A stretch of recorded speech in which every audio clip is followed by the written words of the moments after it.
Alrighty. Well, thank you again, everyone, for joining us today. So before we get started, again, if you haven't already, drop down in the chat your name, what agency you're from, and which county you are from. We like to see all the different representation from all the different counties in the state of Nevada. So as I welcome, we're here to do an overview of the strategic plan for the prevention of child abuse and neglect in Nevada. And so before we get started, Amara, if you can switch to the next slide, please. All right, and so before we get started, we would like to take a moment to do the land acknowledgement. And so, yeah, so we would like to recognize the tribal lands that we stand on, and take a moment to honor the Indigenous peoples as traditional stewards of this land, and the enduring relationship that exists between Indigenous peoples and their traditional territories. So again, we would like to take a moment to, really reflect and acknowledge all of the, hardship that our Indigenous peoples have been through, and that we honor the land that we currently stand on. So yes, let's just take a couple of seconds just to kind of reflect and recognize and honor.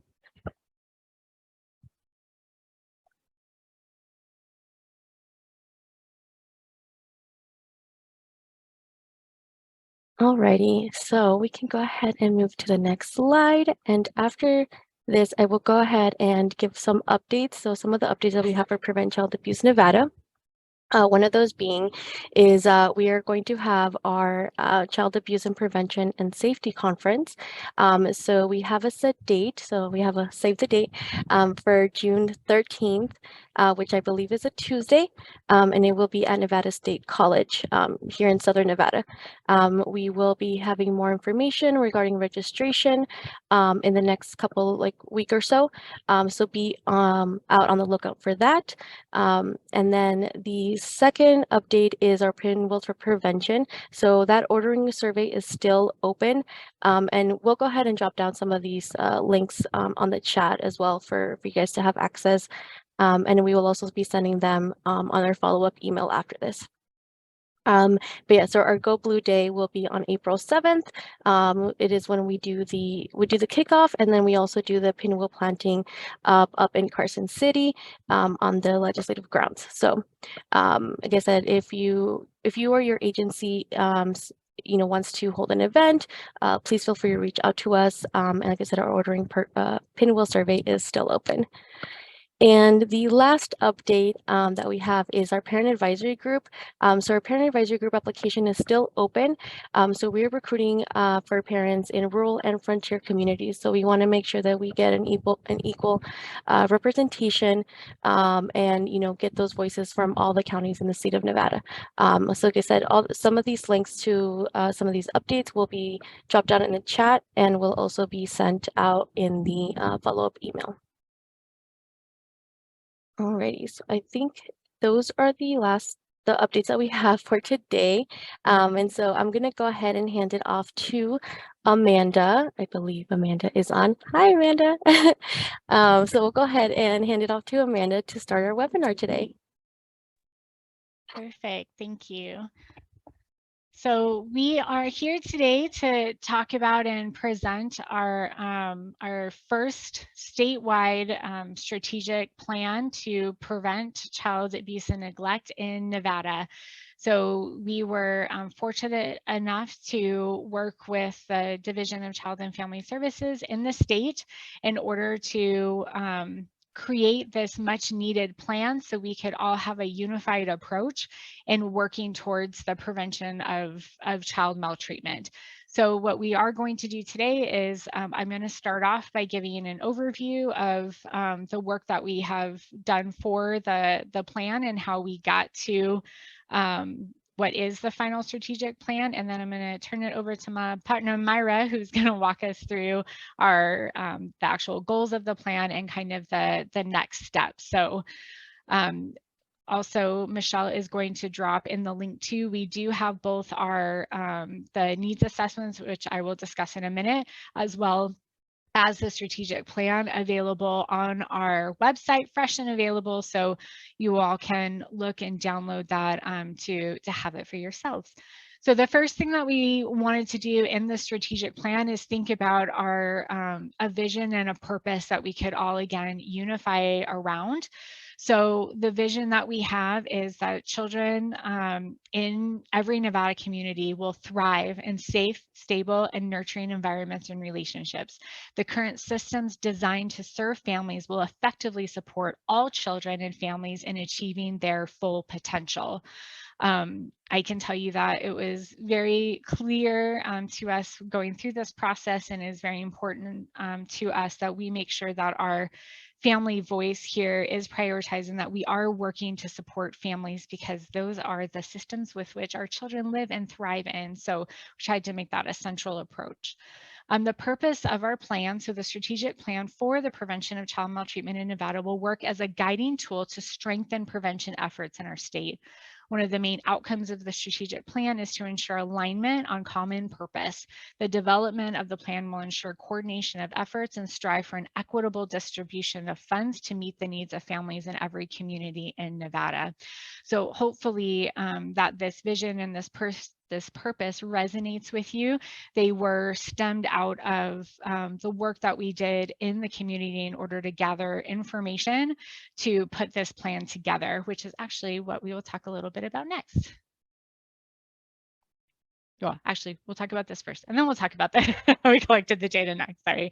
So these are, and I'm not going to read all of these out because I know you guys can read the plan, but we wanted to make sure that we had a statement right in the beginning about the values and the principles that we hold throughout the goals in the plan.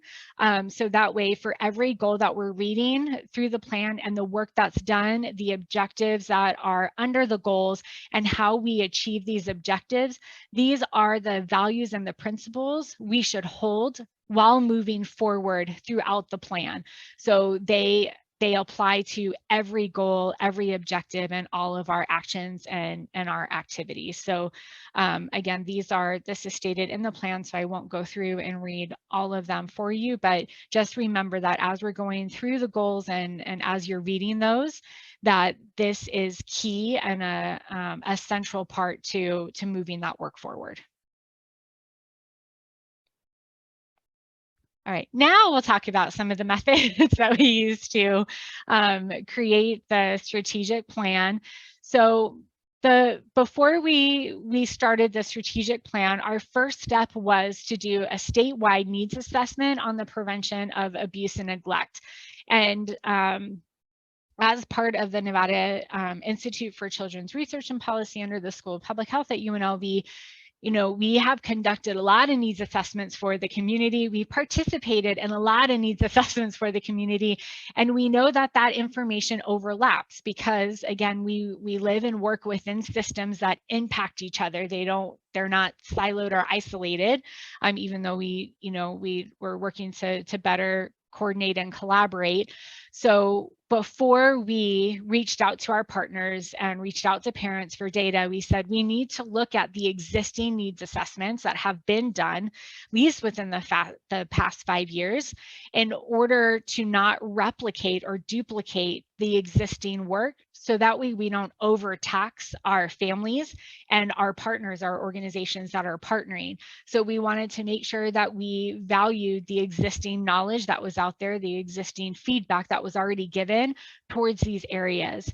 So we did scour and we looked through probably over between 30 and 50 different documents that were both needs assessments and other strategic plans, since oftentimes they're informed by the needs assessments. That way we can make sure that we were using that existing data and information and community knowledge first. The second part of that was also looking at the data surrounding child maltreatment, so we could see what does that currently look like in our state. What do the data tell us about some of the risk factors for child maltreatment in our state? So looking at houselessness, poverty, some of those different issues that also impact families that may lead to put them in the position of maltreatment, and also look at protective factors. Because while we often go to risk factors to lead us to maltreatment, we also need to remember that our communities and our families have strengths, and we have to recognize those strengths in order to see the full picture and understand what we need in the community. So there's a section in our needs assessment that discusses each of those so we can get that full picture. Once we gathered that data and did the review of the needs assessments, we identified, some gaps that we wanted to make sure that we got feedback from parents and from organizations. And for some of the needs assessments, if they were done quite some time ago, we just wanted to reiterate and reconfirm, is this still true for you today? So if we move forward on these different strategies to alleviate this and just better support families and communities, are we moving forward in the right way? So we developed focus groups as well as surveys, since we knew everybody wouldn't be able to participate in focus groups. So we wanted to have multiple ways to collect data. And we made sure to go out into different communities within the state. So even though our staff is located in Southern Nevada, we made sure to get voice and representation from both Northern Nevada and our rural communities, because we know that while some things are overlapping, there are unique factors to each of those communities, and wanted to make sure that their voice was included and prioritized in the report. This was a bit challenging because right after we got started with this, we did have COVID. And so we wanted to make sure to do our best to keep people safe. So a lot of our focus groups were done virtually, which hopefully also provided some additional opportunity for some parents or providers to participate, which they may not have had before. But we worked with each community and said, do you want to do things do you want us to be in person?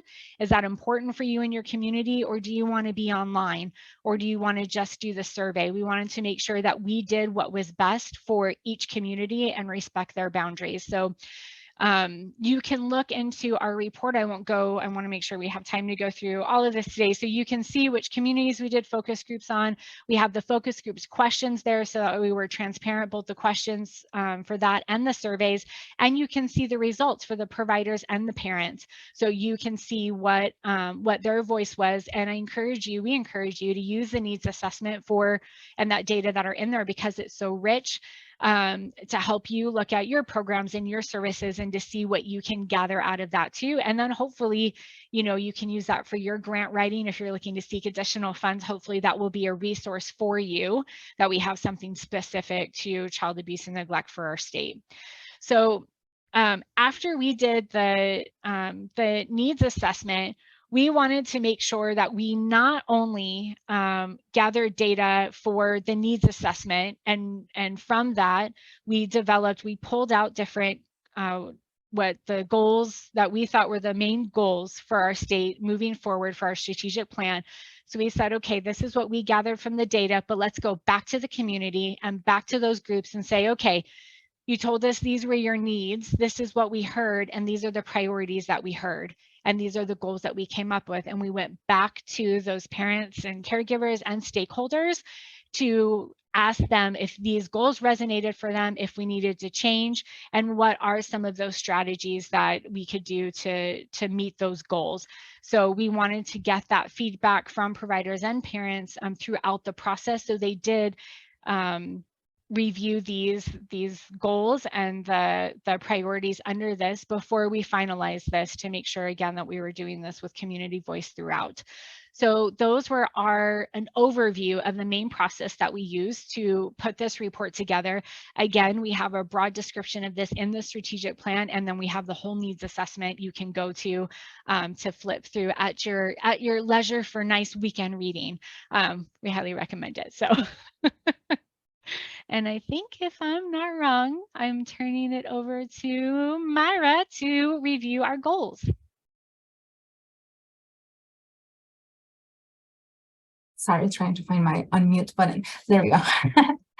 But yeah, after we did all that amazing work, and we went back to our community to make sure that what we gathered was translated to what the families do need and what we felt were those priorities.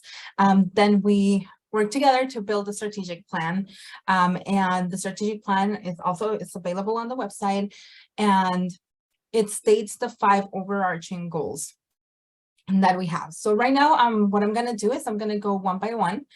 Please feel free to let me know if you have any questions or anything. I have the chat box up so I can answer, we can answer anything we can.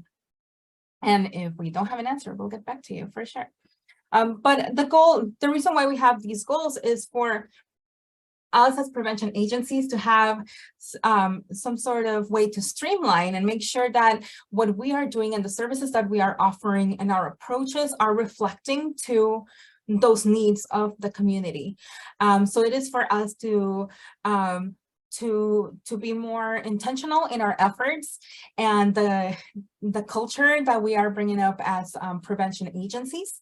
It is also a great tool, like Amanda mentioned, for future grant writing, because it does look good when you say, hey, there is a statewide strategic plan, and this is how we are meeting these goals, right? That are supposed to be, goals for all of us as prevention agencies.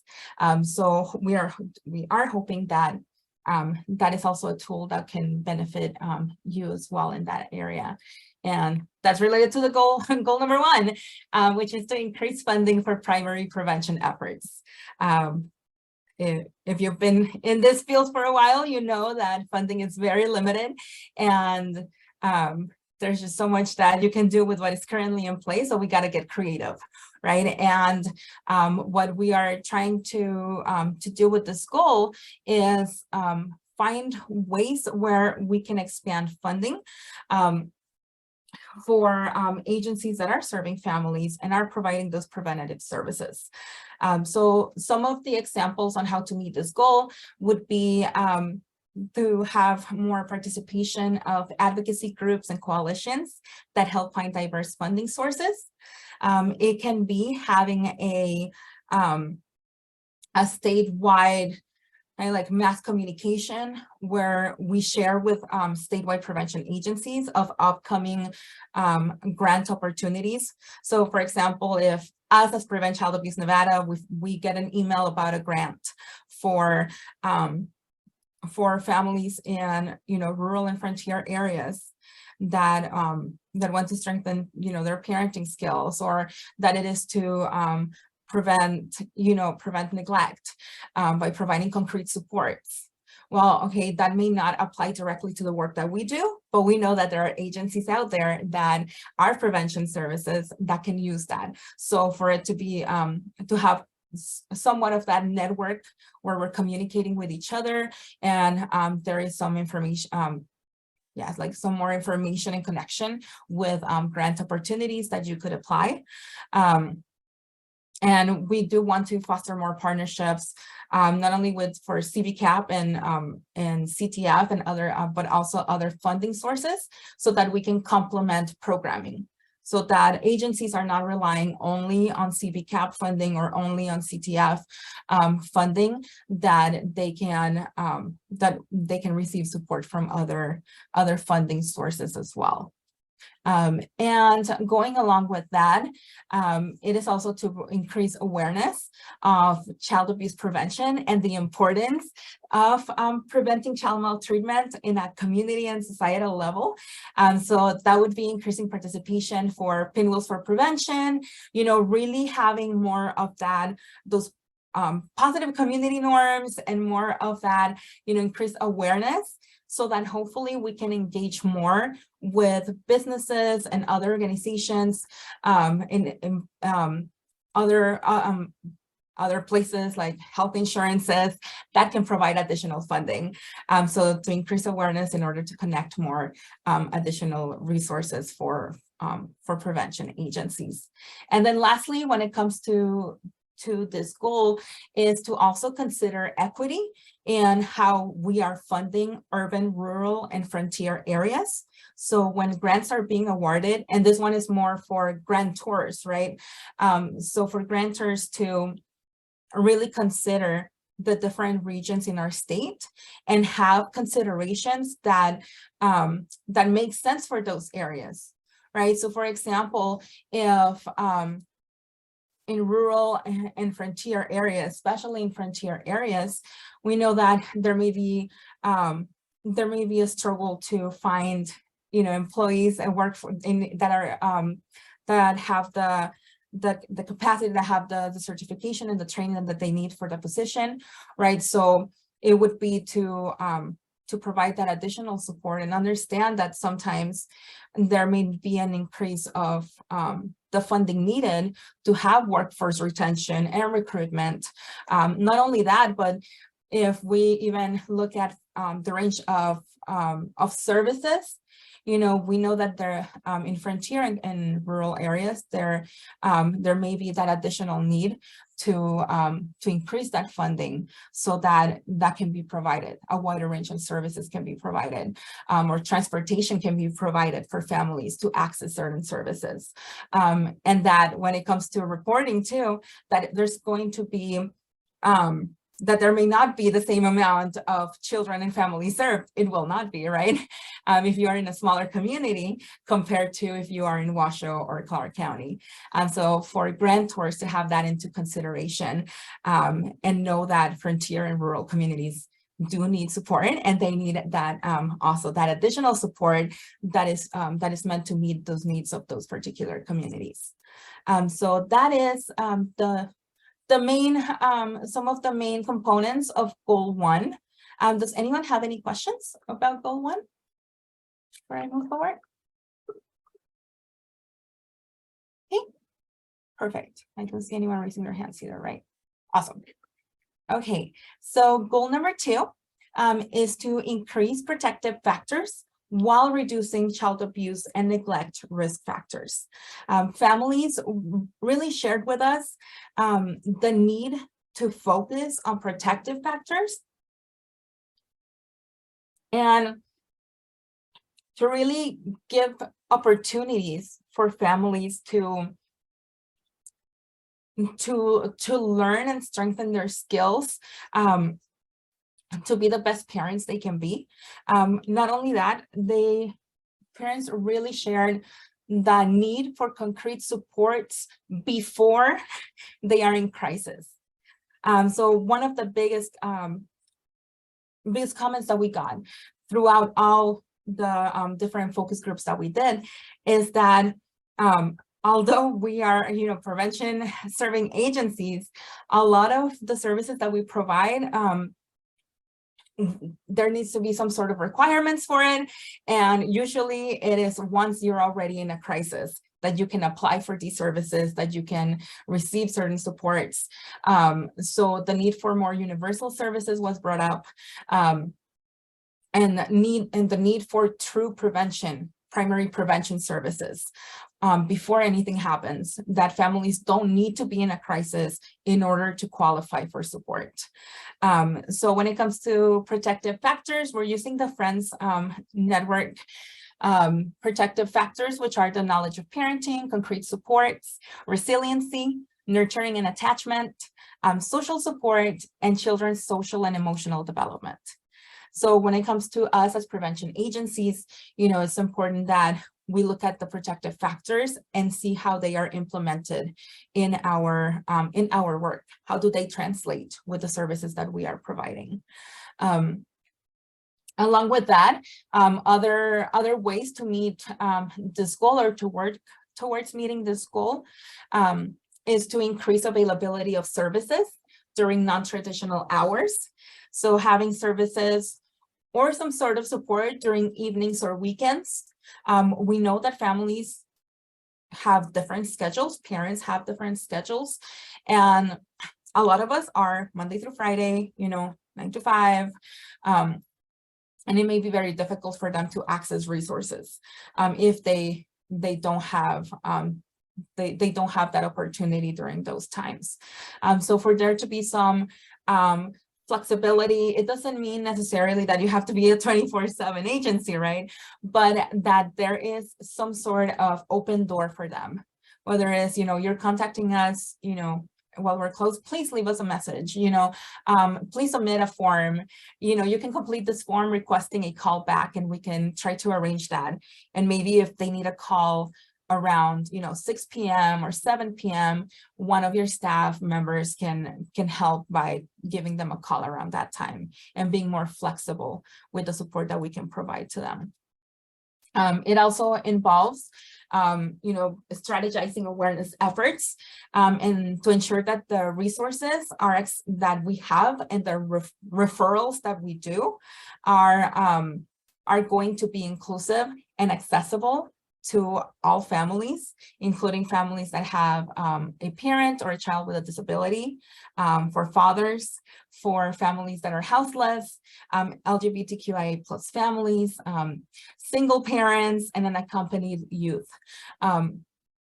So really look at the resources that you refer to, right? Before we send them a referral, before we, we give a flyer. We don't want to just give a flyer. We want to connect them, right? And if I know, for example, that this agency is not LGBTQ friendly, then I better not be referring, an LGBTQ family to that resource, because I know that they're not going to get that support.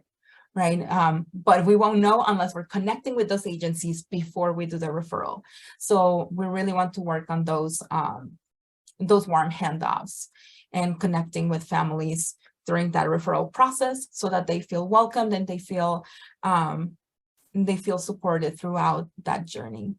And then another one with this one would also be to build the capacity of our parents and our community to advocate for policies that will increase community resilience, that will increase protective factors, and will promote health, agency, and social and economic mobility. So we want to build that capacity of our community and our parents and our families, our kids, because youth can also be advocates, right?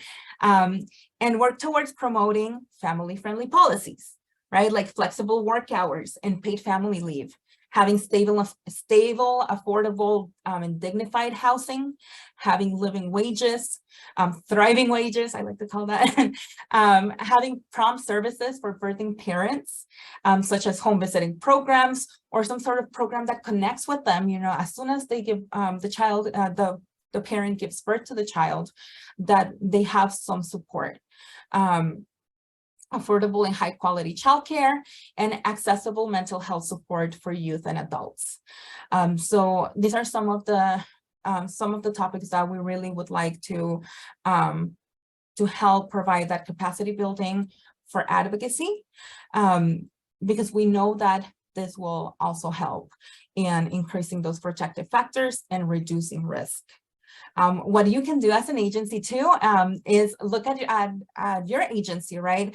And look at how are we reflecting this, right? What are the wages that we are providing, right? What are we a family-friendly workplace? How are we being a family-friendly, workplace? What policies do we have that let us know that, yes, our agency is family-friendly? And so those are just some things that we can keep in mind as we move forward on how to meet goal number 2. Do we have any questions on goal number 2?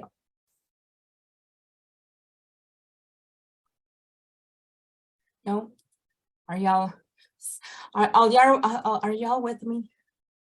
Yes. Awesome. Thank you for the thumbs up. Perfect. I know this can be a lot, so if you need me to explain anything more, or if you need me to take a pause, we'll take a pause in goal 3, and you can tell me your favorite chocolate, or sorry, yeah, no, let's go with your favorite cookie, and you can put it in the chat box. So start thinking about it. So the next goal is goal number 3, and that one is to integrate culturally competent and trauma-informed practices. This one, it is extremely important.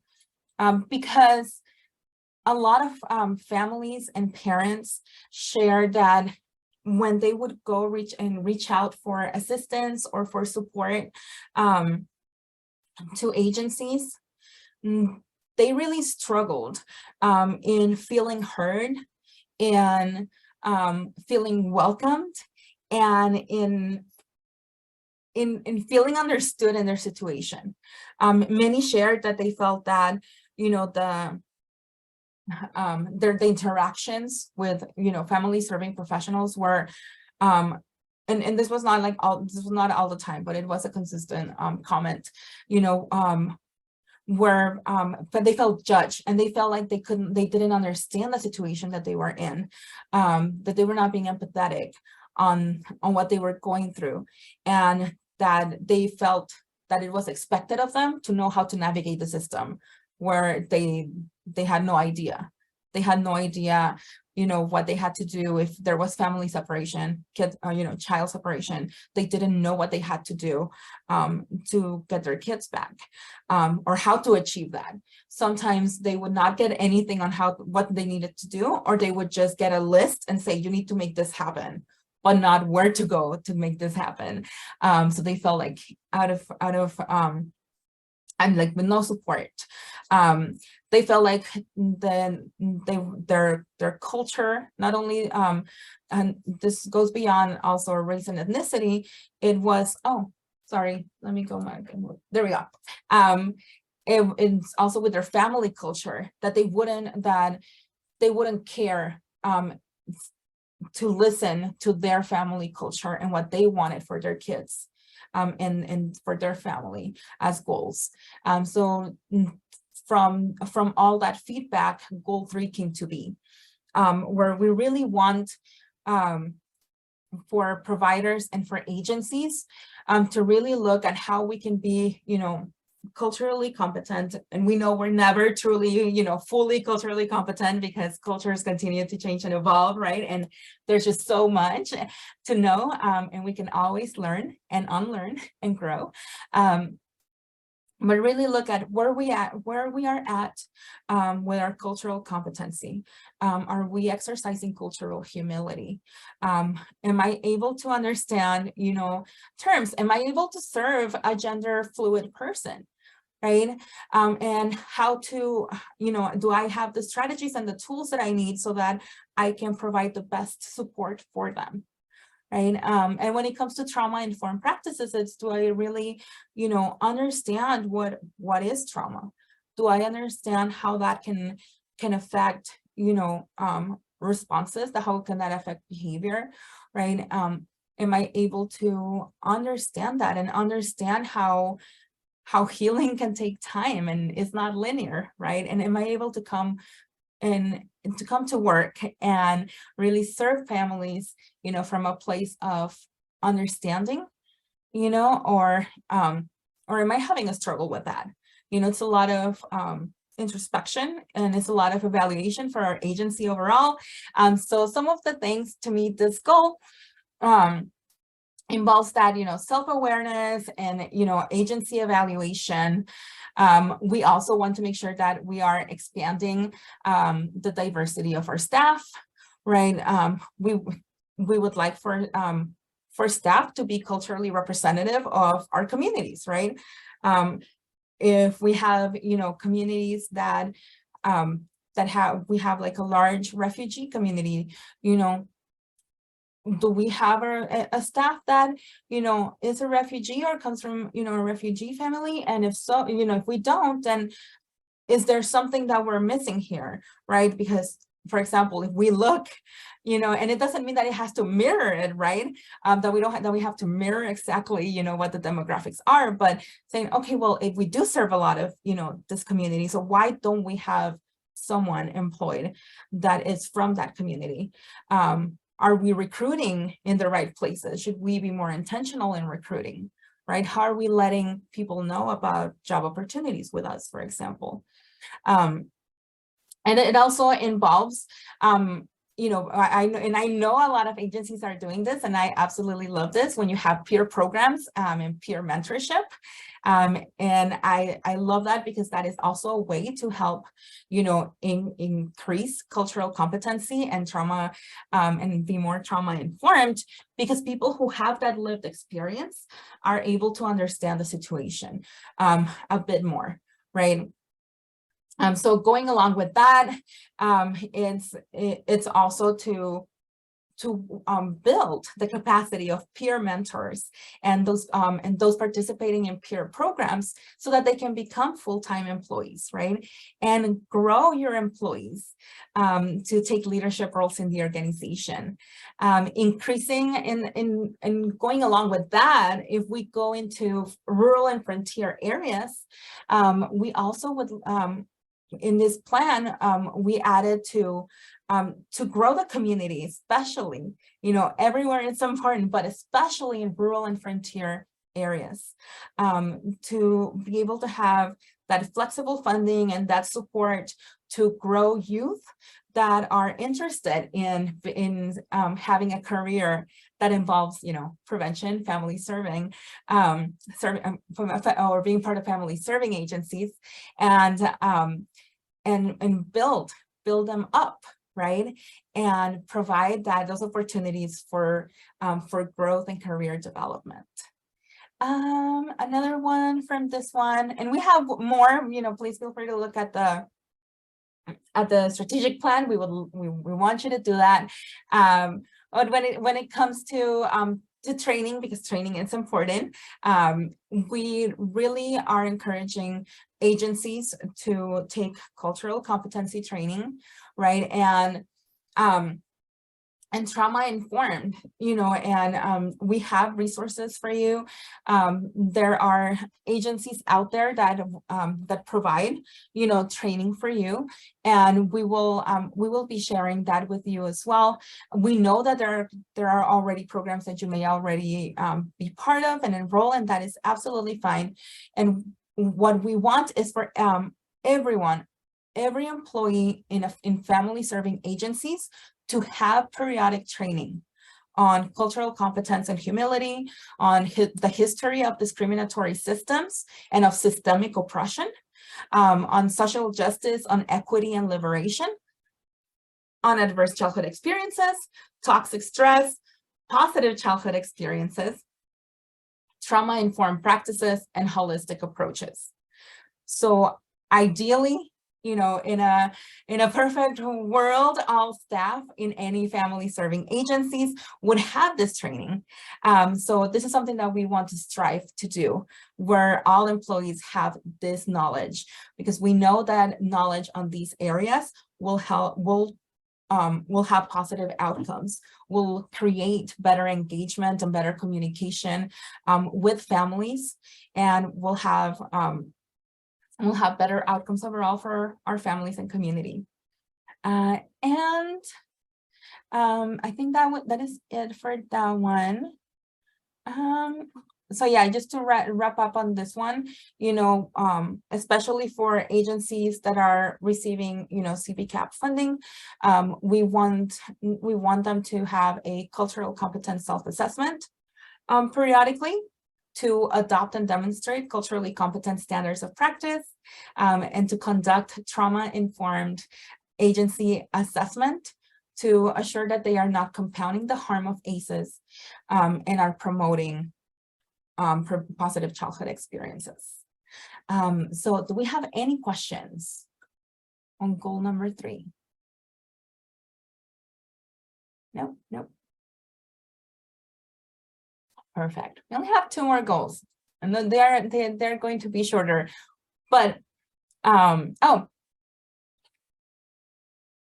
yes. So Jane, thank you for your question.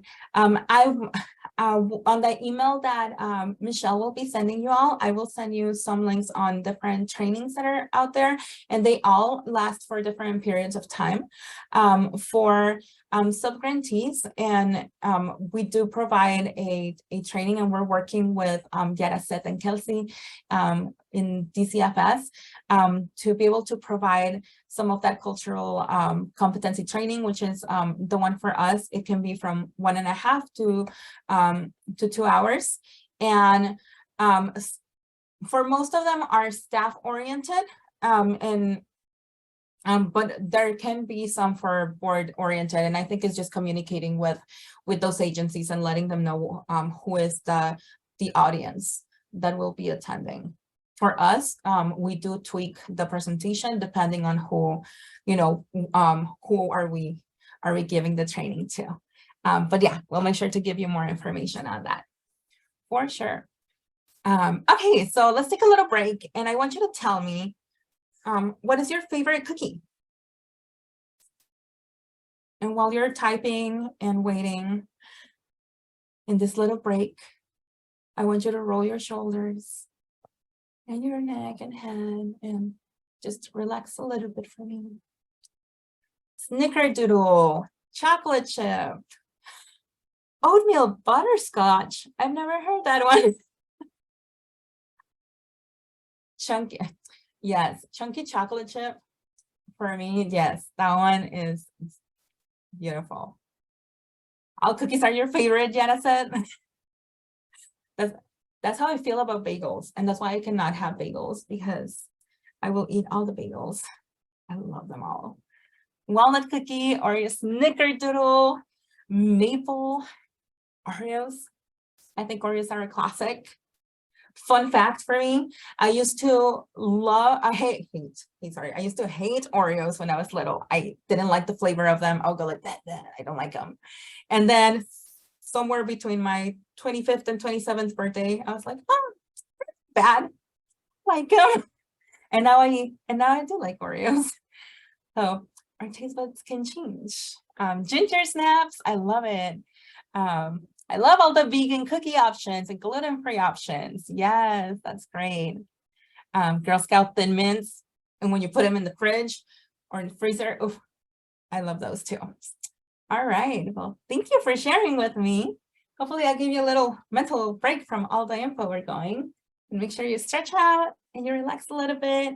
And let's get through these last two. So the next one that we have is goal number 4, and that one is to increase supports that reduce stigma around receiving services. And goal 3 and 4 are somewhat like, you know, I mean, everything is interconnected, but I feel like these two are like hand in hand right there. And it goes back to that feedback from parents, you know, saying that they didn't feel comfortable to, you know, reach out for support, or that they would reach out until they were like, you know, really struggling, because otherwise they felt like they should have been, you know, they should be able to pull through on themselves, and not having that support, you know, mentality, because that's not what society tells us, right? They tell us to just figure out yourself. So really with that one is reducing that stigma of receiving services, asking for support, and really having more of that, you know, those positive interactions, right? That it is part of being strong to ask for help, right?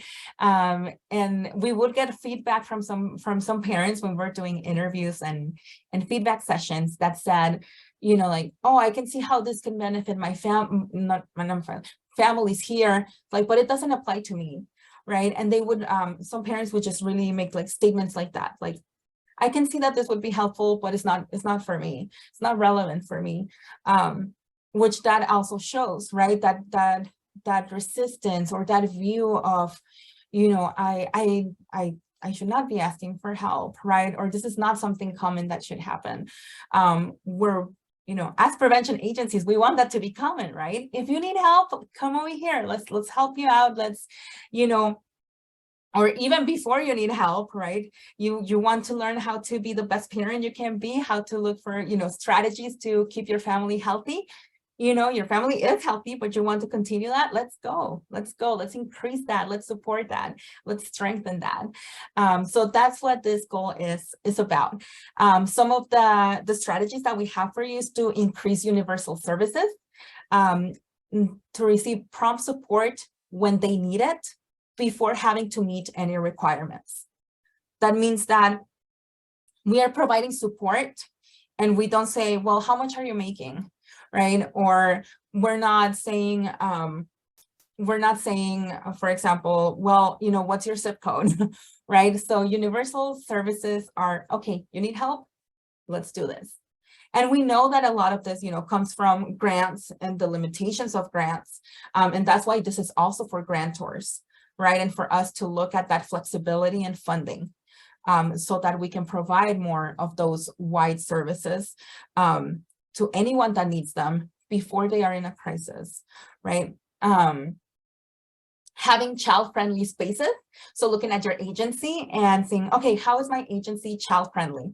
If a family, with 4 kids were to come to my agency, would they feel comfortable? Would they feel like they can be there and have an intake with me, right? Or have a session with me, and that they would feel comfortable, having their kids. A lot of families shared that they would not go to agencies to receive services because they didn't know where to leave their kids, right? Or they didn't have a caregiver that could help them out with that. So by having child-friendly spaces and letting families know, this is a child-friendly space. We want your kids, they can come over here. We have play area for them, right? We have someone that could be there supervising, right? That would really help, increase that access to services. Promoting positive childhood experiences. So that goes with also the positive community norms. And we want to build your knowledge and capacity for that. So that may be we will have some opportunities for professional development on positive community norms. So that way you can really think about strategies that work for your agency on how to increase that. Because what we want is to not just think of risk, to not just think of adverse childhood experiences.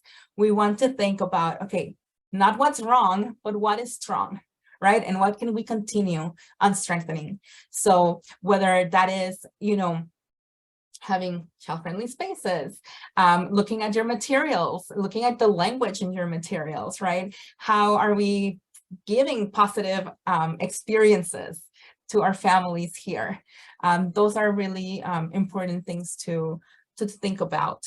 And one of the big things that families shared with us was that they really would love to have more informal events with agencies. So these are events like sports nights or a hike that your agency is leading, a few of your agencies are like, all right, we're going to do this arts and crafts night. And it is not just a resource fair, it is an arts and craft night, and that is the focus of it, right? We're here to have fun as a family. This is an event that is, just to have fun, enjoy each other, build that community and bond. And yeah, you can have, a resource tables or a fair there, or let them know, hey, these are the resources if you ever need them. But for that not to be the focus itself, but the focus is to build community with them. So some of the things that were shared were sports nights, outdoor walks, hikes, scavenger hunts, arts and crafts, seasonal festivals, and movie nights.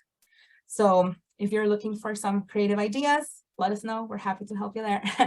But that's mainly what this goal was for. And the goal number 5, I know we're almost at time, is to execute data collection, progress monitoring, and program evaluation to increase equity and accountability. We know that data is important, and it helps us understand what we're doing and how is it helping. So one of the things that I really want to highlight in this one is that we want to build the capacity of parents, of youth and family to contribute to the planning, to the implementation, and to the evaluation of the services you're providing. So it is, for example, to have feedback sessions with the families that you've served and say, hey, let's talk about it. How did you feel? How was your experience receiving services from us? How about at the beginning, right? Maybe at the beginning, they can say, I was a little bit hesitant, or I didn't know if I wanted to come back, but then you followed up with me, and that's what made me want to come back, right? And then you can say, okay, follow-up calls really help. So really have families be part of that evaluation process, the planning, we're thinking of doing this next year. You know, what do you think about it? Do you think that this is needed? Would you like to see something else? Right? And not just have like just little sprinkle of family engagement, but having families be a central component along with your staff, your boards, right? And we're all working together to provide the best support that we can provide to the communities and our family, the families in our communities. Okay, and we have, for example, like the protective factor survey that if you're a subgrantee, you're already doing, but having some, you know, evaluation tools that help you, you know, monitor, engage, you know, where are we progressing? Are we providing support? And how is that, you know, how is that equating to positive outcomes? Because not only is that going to help us improve our services, it is also going to help with additional funding, and it's all tied up, right? If we have that data and we have, you know, evaluations that really show the work that we're doing, then that really helps when we are doing proposals for grants. So that is it for the goals. Do we have any questions?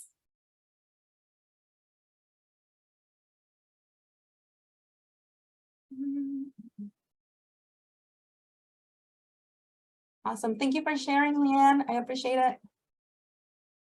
Awesome. Okay, so the last things that we're going to talk about before we leave, we do also have, and we encourage you to read more in our because this will be a whole 2-hour conversation too. But in our report, we also have a section for overarching recommendations to support equity, diversity, and inclusion for families. And we grabbed the feedback and we established some recommendations for specific populations. So that way we are more intentional in the work that we do. So these are the groups that we had that we have collected data and created recommendations for us to promote prevention in all areas and really be as inclusive as we can in the services that we are providing.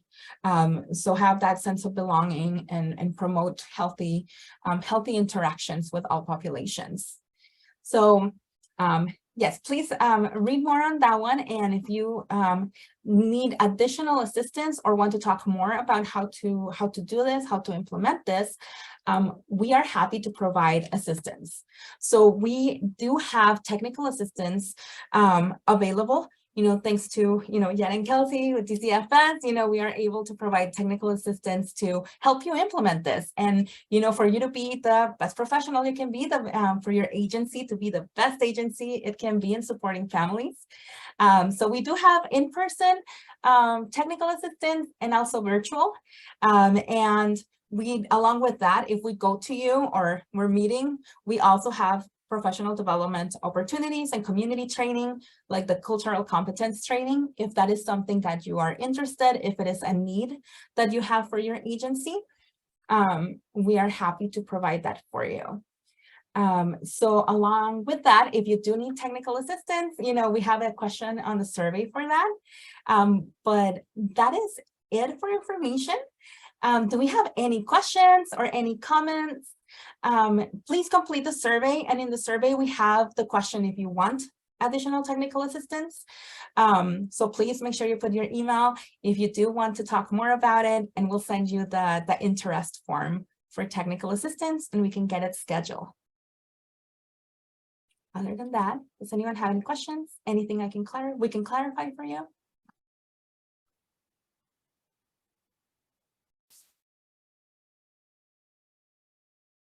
And Michelle, will you be sending the survey on the survey link, or do you want me to do it? Yeah, okay.